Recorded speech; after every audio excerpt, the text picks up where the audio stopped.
not even by accident. So I know exactly what happened here, though.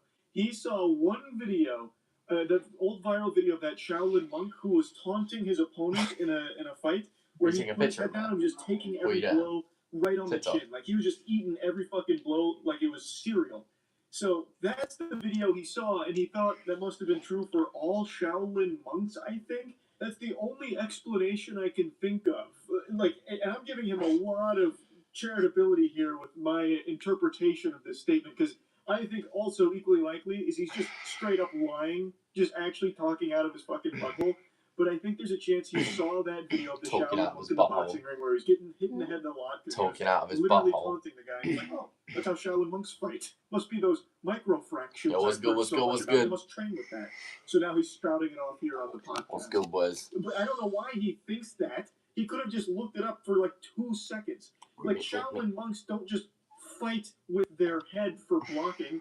You know, like, they're not giraffes. Like, they don't just fight with their head. Like, what? It's outrageous that he would think that. Also, I can't help but have, like, an immense appreciation for the lesson he's trying to teach here to, like, the absolute idiots in his audience. That you should hit your head a lot over the course of a year to make your skull thicker. He's actually trying to preach the gospel that in order to be a superhuman, you need to be, like, banging your head against the wall like it's a horror movie, like the end of Hereditary or something. That is incredible as a lesson that he's trying to get out there. Because that's actually the takeaway.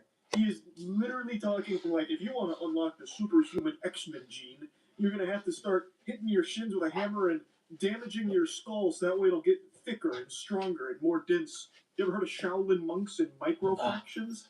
That's an incredible lesson for him to try and teach on TikTok. That's amazing. I come in to kill you. When I punch somebody, I don't punch their head. I'm imagining my fist going through their head, and the back of their head. The head gets stuck here on my elbow. That's how Bruce Lee used to do. And who was like that? Mike Tyson. He comes in and he punches. Why do you see everybody's head flying? Because he tried to put his fist through the guy's head. That's why every single punch you see people fly. Look today, all the knockouts that are in the UFC. Somebody kicks him, he does a slap kick. Chin, boom, boom, boom. Guy goes down this way. Mike Tyson, Bruce Lee, it's a different punch. Hey, can't argue with that. When this man throws a punch, he's turning your skull into body armor for himself, locking it in like an elbow pad. That is, of course, assuming you haven't trained your skull with sledgehammers for what's up? Because then even he would be powerless against a skull that thick. You'd be looking like Sheen out of that episode of Jimmy Neutron when he gets really smart and has that huge brain. But yeah, I just think it's really fun listening to this guy talk about how badass he is. It's so cool. I punched through their skull and then their head's locked on my elbow.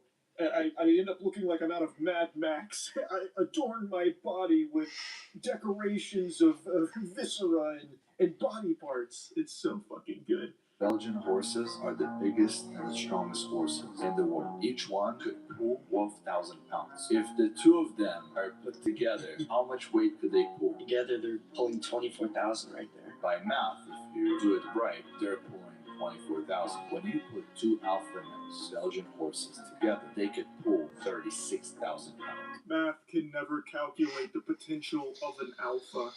Also, the AI art he uses for all of his videos is fucking mind-boggling. Yikes. Horrifying. But you're gonna find this hard to believe. He's wrong again.